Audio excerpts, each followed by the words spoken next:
Can you say your name for the camera? I'm Kyle. My name is Carissa. Christina. Juliana. Sloan. My name is Abhishek. My name is Kat. Annie. Depression, anxiety, borderline personality disorder. Depression and bits of anxiety, but I've never been fully diagnosed for that.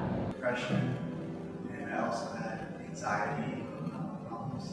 I've been diagnosed with depression, general and social anxiety, anorexia nervosa, borderline personality disorder, and I've struggled with self-harm and suicidality. I was diagnosed with anxiety and depression, unipolar depression. Severe major depressive disorder and dysthymia. I am currently living with major depressive disorder and dysthymia or double depression, obsessive compulsive personality disorder, anorexia nervosa, and generalized anxiety disorder with panic disorder. I started seeing a therapist in high school, my sophomore, junior year of high school, but didn't really use terminology very much. I learned some healthy coping mechanisms, but I didn't really learn what depression was or what any sort of definition of any mental illnesses until I came to college. It wasn't until I actually saw a therapist, but apparently had depression since I was 13. I didn't see a therapist until sophomore year of college. Looking back, I didn't know that things were actually as rough as I thought because they ended up being. I kind of developed becoming basically ill when I was around 11, 12, but I didn't get diagnosed until I was 17.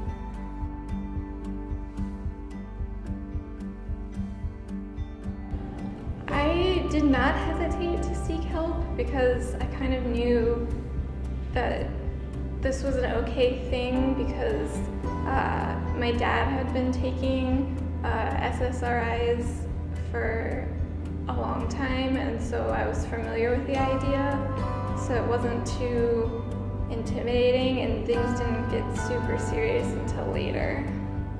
I did hesitate to seek help. I am a first-generation Indian immigrant, so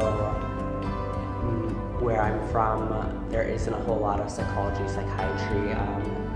You're supposed to be very mentally strong, and it's thought of mental health, mental illnesses is really thought of a weakness, which it's gotten better now, but I was hesitating to ask my parents and telling them what I was feeling because of my cultural influences, and I never really had resources. At first it was very forced. I was forced to get treatment because I was very suicidal, and my parents and my teacher were very worried about my safety, and so I was not really into it, but I'd seen a counselor before, but I hadn't really ever liked it all that much, but I went in and finally the counselor that I saw was really great and kind and understanding and made me feel at ease. And I'd say that was probably what overcame the stigma for me. 2 months into my freshman year of college, I attempted suicide and spent a week in the hospital here in St. Louis. My eating disorder had gotten really bad and I was very depressed and self-harming regularly. And that kind of put everything on hold for me. And now that I'm back, I'm able to kind of see college with that lens. And it's been really difficult because a lot lot of the parts of my mental illness make it really hard to interact with people and to make friends. So that's been a challenge.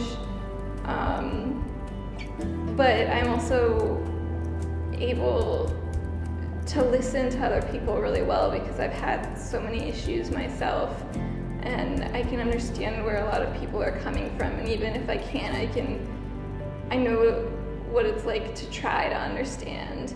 During my sophomore year, I hit a low point. That was probably the worst my years of depression. And for a while, I couldn't leave my room. Really, I was stuck inside my room because I just didn't have the energy to get up. I was paralyzed by it. But now that I've gotten through that, it's made me appreciate the things that I can do.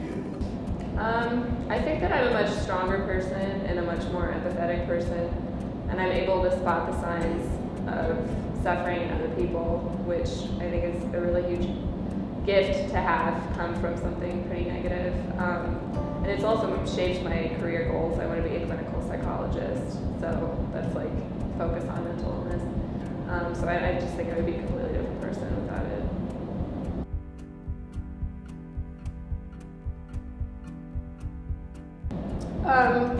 I think that mental illness has been treated really abominably throughout history, from just being locked up in an attic or something as a family member, or institutionalized, or just, even in our society when we do have the medicalization, it is, treated better. I think that no one wants to think of themselves as mentally ill or crazy or being unable to function. So, and how do I confront it? I'm a psychology major, so I think just learning about it and just being open about it and trying to destigmatize it in that way.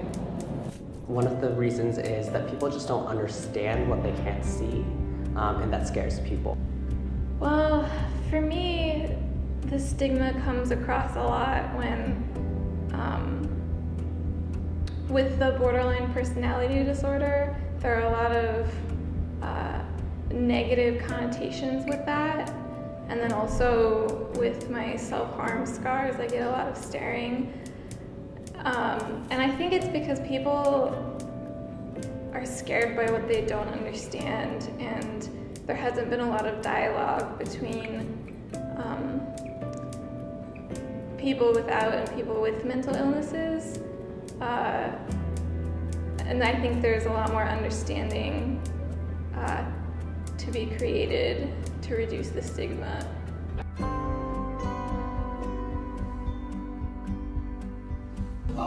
And then just creating stuff. It's helpful. I always have my camera with me everywhere I go. I have all the stuff to write. Everywhere I go. So if I ever need it, I can kind of just go for it. And it's something that I can do by myself and create. It's a way that I feel like I'm giving something back to society or something, where I'm also making something of the depression. It's not leaving, it's doing something really different. Also, if you can find people who actually do know what they're talking about themselves, I think that's some of my closest friendships have been not built, but strengthened from shared experiences. And there's something really powerful to be able to say to someone, look, I'm having a crappy day, and having to know what you're talking about. I love reminding myself, and I love reminding the friends and the people around me that nobody is ever alone. And I think that it's really easy to think that I'm just really crazy, I'm really fucked up, or there's no chance in hell that anybody understands what I'm going through. And to an extent, nobody is going to completely understand anybody else.